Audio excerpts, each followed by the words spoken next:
Welcome back, guys. So for today's video I'm going to be taking a look at a few horror games because we're coming up into October now. Halloween's fast approaching, just a few weeks away. So these games are going to be in no particular order, but I've picked a few games from a few different console generations anyway, just to vary things up for people who play on different platforms, you know, some retro guys, some newer guys. So first game I'm going to start off with is a really interesting one. I don't know if you guys have heard of this, Deadly Premonition.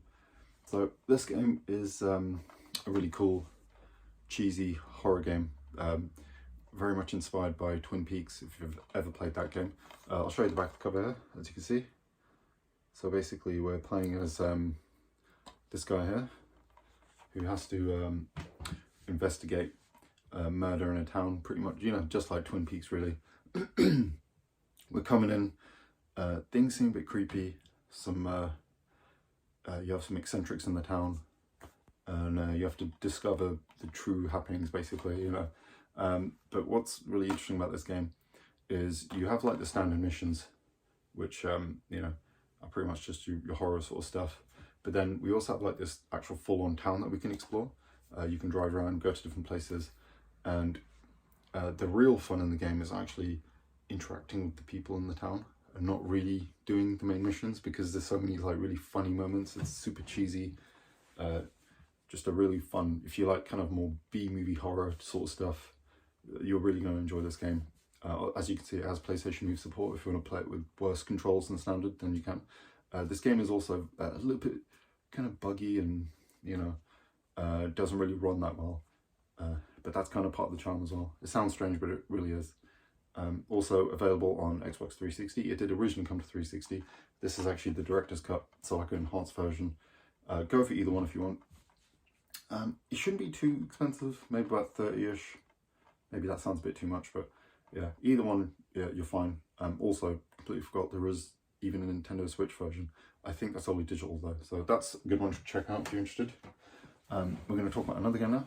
We're going to go back a few generations to the PlayStation 1. And that's going to be Dino Crisis. So if you don't know about this game, this is literally just Resident Evil dinosaurs. That's the best way to describe it. I'll show you the back of the cover there. This is who we're playing as, Regina. Regina and her team are basically been sent to a, I think it's like a rescue operation or something. We're after, I think the guy's name is Kirk. So we're basically trying to find the scientist in this kind of research facility. We'll go in there. Then we notice there's dinosaurs, and you basically just have to explore the place. What's really cool about this one though is you have a few kind of, you have your two guys with you. Is it Rick and, I can't remember the name of the other guy, but you've got two dudes, Gail and Rick, that's it. And there's some moments where you can choose a different path to go with either one, and that kind of affects a few things. So adds some replay value. Another thing is, you know, this game has some really cool, like, because obviously in the standard Resident Evil games, you know, you got zombies who are slow. In this game, obviously dinosaurs are really fast moving, so it's a lot more kind of, gets the blood pumping a bit more, you know. You have to be a bit more reactive, and obviously because it's dinosaurs, you can actually move and shoot, unlike the standard Resident Evil games at this time. And another thing is this actually has fully 3D environments, unlike those fixed ones in the Resident Evil games. So makes it really kind of interesting to look back at. It does actually hold up pretty well. Has almost looks like a proto Code Veronica in a way, because of those fully 3D environments. But yeah, this is a really cool one to check out. So if you get a chance, give it a go. And also, Capcom, we need to remake this game, okay? You've done every Resident Evil game pretty much. So can we get this now? Alright, next we're going to talk about kind of an interesting one that I don't think many people, well, I've talked about in another list, but this is kind of a forgotten one in a way, and that is Project Zero, or Fatal Frame. I guess it is a bit more in the limelight now because the fourth game, I think it's next year, is finally getting a port, which was Japanese exclusive Wii game, but this is actually the first game, which is on PS2. You can also get it on the original Xbox as well. That's a slightly enhanced port, I think it is. But this game, as you know, yeah, it's like a haunted house kind of simulator type of thing. So basically you're Miku, this girl who whose brother's gone missing, and you're gone to find him pretty much, and then you're in these environments, and you have to use the camera obscura, to actually be able to see the ghost. So the ghost will try to attack you. You can kind of see them a little bit, or there'll be like an indicator, and then you have to actually switch to the camera, which means that you see the first person, but you completely lose your ability to move. So it kind of adds that element to it. So it's kind of a risk reward sort of thing. You have to actually wait for them to get closer to be able to do more damage as well, which adds to the creep factor. But what's really cool about this game is there's just nothing else really like it. It's very unique in that way. This sort of 6th generation of gaming, especially on the PS2, had a lot of really cool, interesting one-off experiment horror games. So this is just one of them. There is a lot more out there. PS2 is where it was out really. So give this one a try anyway. You're gonna love it.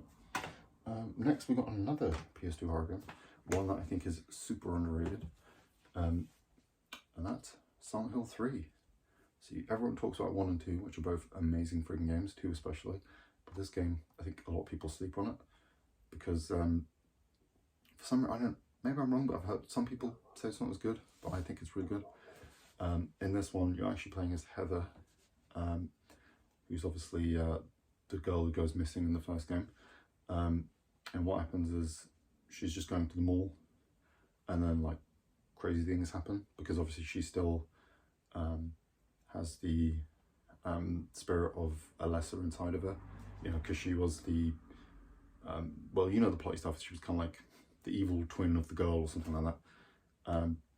That's actually not what it is, but you know what I mean. What's great about this game though, unlike the first couple, where you have kind of the big open area you explore, especially in 2, and you kind of go away, this one is much more linear level based, if that makes sense.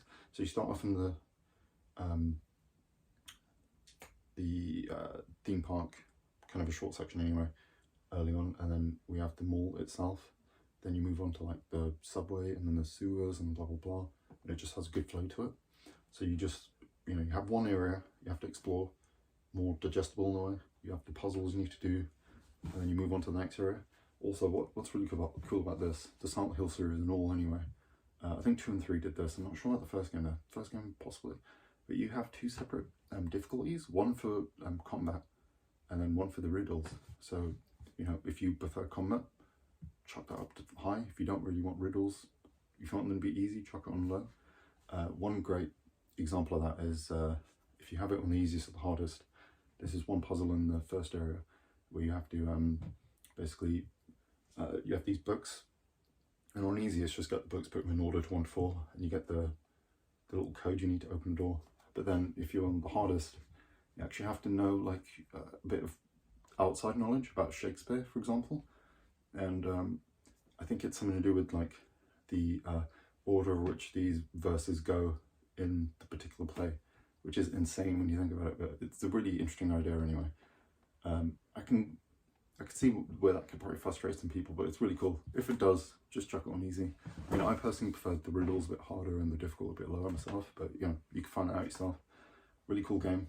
Still looks friggin' amazing as well, even to this day. If you're interested, even though I wouldn't suggest it, you do also have a HD version, which is on the PS3 and 360. Not the best version of the game, notoriously bad. Has a different dub to the original, and you can't change it, but it's still a version to play. You also do have the PC route as well. Probably the best way to go, because obviously you can mod it, make it all 4K and everything you want. It's really cool. Definitely worth a try. So now that we've done those, I've got one more here, but before that I want to kind of, there's a couple of honorable mention type games as well. I think one that you want to look at is for the PS4 and through Xbox One and PC is Alien Isolation, which is a really great game.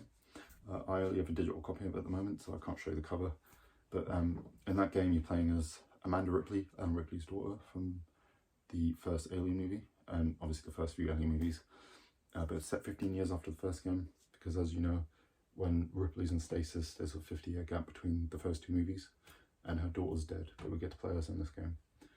Basically, she's trying to find her mother, so she's she goes to the ship to find out clues, and it turns out that there's an alien on board, if you can believe it, in an Alien game. I know, but what's so great about the game is they just got the alien mechanics absolutely right. The AI is amazing. Like, you make too much sound, or you know, you're messing about too much, the alien can hear you or come after you. The game is about 20 hours or so, so it's a little on the long side for a horror game, which is kind of the one thing that makes it a little less replayable, but it's definitely worth one playthrough, because the moments when you're actually hiding from the alien are some of the most tense and amazing moments I've experienced in a horror game, I think. A couple of cool things about the game is, one, if you're playing on PS4 Xbox One, if you have the camera, it can actually hear your sound. So if you're getting too scared or whatever, you scream or whatever, the alien can hear you and it'll come after you. And also, the actual tracker as well is really cool, and the technology as a whole really makes you feel like you're in the movie, which is cool. Like holding the tracker, like hearing the beeps, it feels as great as it does in the moments in the movie when they're using it. It's really cool. Also, the game is available on PS4, Xbox One, PC. You can get it on the Switch as well, which is an awesome version, like actually enhanced from the other versions. PS3, 360 as well, it was a cross-gen game. And there's also a version on the App Store, so you can get it on your phone if you really want to, or an iPad. I probably wouldn't suggest playing it that way. If you're going to probably go the iPad route as opposed to a phone, and you'd want to use a controller, because I can't even imagine trying to play with touch controls, but that's a really interesting one. Another one I'll talk about is a newer game for PS5 series consoles, and I think PC as well, but you've got the Medium as well, which is a really cool game, done by Blooper Team. If you know, they did Layers of Fear, Blair Witch, bunch of other, one or two other games from what I remember, but it's basically their kind of love letter to classic survival horrors in a way. Third person game. You're playing as Medium, who is led to, I think it's an abandoned hotel, and you have to investigate some happenings there with a ghost. And because she's a medium, this is the really interesting twist. Something that's only really possible on those on these next gen systems with the SSDs. The world actually splits, and you can actually, you're in the human world and both the demon world at the same time. So you kind of have to experiment. It almost feels a little bit like what they did with some DS games, where you have to navigate between the two screens and you have to solve some really cool puzzles. It is about an 8 to 10 hour game as well, so it's not too long. Really cool, interesting atmosphere. It is also the stealth puzzle variety, so there's no real combat in the game, so you have to hide from the demons when they appear, but it's a really cool game, definitely worth your time. Finally, we've got one last game, a really big one. I think it's kind of a 2-for-1, so maybe a little bit cheating, but obviously we've got the Resident Evil games, the original and the remake. What I would say is, you know, what can I really say that other people haven't said about these games? Absolute classics. The original Resident Evil, you know, people call it the forefather or the, you know, grandfather of survival horror. This game is really cool because you know, it just takes a really simple concept, which is like a haunted mansion sort of thing. You go in a mansion, but then it adds this really cool twist where it's not, you know, it's sci-fi, it's, or whatever you want to call it, as opposed to supernatural, because the zombies aren't like, you know, demons. It's, you know, it's a man-made thing, which is cool. But obviously you get to play as both Jill and Chris, who are members of STAR. So the STAR team, this STAR unit has been called to the Arkley Mountains, where there's been a few murders, grisly murders and deaths, as Chris says it. And the team arrives there and things go wrong. They get attacked by these dogs, have to go inside the mansion, and then you basically just have to figure out what's going on. Also, you get to choose between Chris or Jill, so you have two characters. Jill is kind of like the easy mode and the one you want to do first, and Chris second. Also, the dialogue is really fun and cheesy in this game. You can have a lot of fun. This is the DS version, probably the definitive version. Obviously, you can get it on PlayStation. There's the original directors. There's also DualShock, but I wouldn't suggest that because it has really bad music. Obviously, being on PS1 game means you can play it on PS2 and 3. There is also a PSN download. You can actually play it on PS5 as well, which is cool. It was recently added to the Essentials lineup, which is awesome. This is my favourite version though, because adds a few quality of life features. You have the quick turn. You can use the knife as just a standard item. It doesn't take up a slot, and you have that second screen there for the map and stuff, which is really awesome. Helps for navigation. Really cool game. But then obviously I would say if you want to play the best version of the original kind of game, then you want to go for the remake. The first game is kind of like a cheesy B-movie version. This is like unlocking the full potential of the game, really. Yeah, so it just, when the Dreamcast came out, they did a deal with Nintendo, Capcom did, that is, and this is one of the games that came out of it. They did both this and Zero, which both, I think, came out within the same year as well. But this game is amazing. Everything's the same, but it just, you know, increases the visuals, changes a few things as well. I think Mikami described this as being 70% a different game, which is awesome. Also, what's great about this version, you've got 2 discs, which is kind of cool. And also, you don't have to play this version. You know, this was released in multiple things. You've got the Wii version as well, which is cool. If you want to play it with a single Wiimote for some reason, that's an option. Cool little challenge for you. We've got the HD remasters on PS3, 360, Xbox One, PS4, the Switch version, and on PC. So, you know, you don't have to play it this way. If you're going to play it this way, hook it up to CRT DV, you're going to have a cool time. But the HD remaster actually increases the visuals and like makes it the best version possible. I would also say this is kind of like the gold standard of remakes, and you know, this is what I hold all others up against, really. Probably one of the greatest games ever made. When it comes to horror games, if you haven't played any Resident Evil games, obviously just start off here, you're going to love it. It's an old school one, obviously, so if you play the newer games where it's like, you know, more of a traditional kind of third-person game, this is different because you've got fixed camera angles and kind of have to navigate like a labyrinth kind of area in a way, as opposed to, you know, more traditional kind of newer horror games, if you will. Very cool, awesome game, definitely worth your time. I think, you know, you can't go wrong with any of these games, really. And obviously, if you don't already know, you got Resident Evil Gold Edition, Resident Evil 8 Gold Edition coming out at the end of the month, so if you haven't jumped on that yet, give that one a go. But you know, that's going to be it for the video. I hope you enjoyed, and have a great Halloween. If you enjoy Halloween at all, yeah, whatever. But anyway, have a great day. I hope you enjoy the video. Like and subscribe for more, and I'll catch you guys in the next one. Have a great day.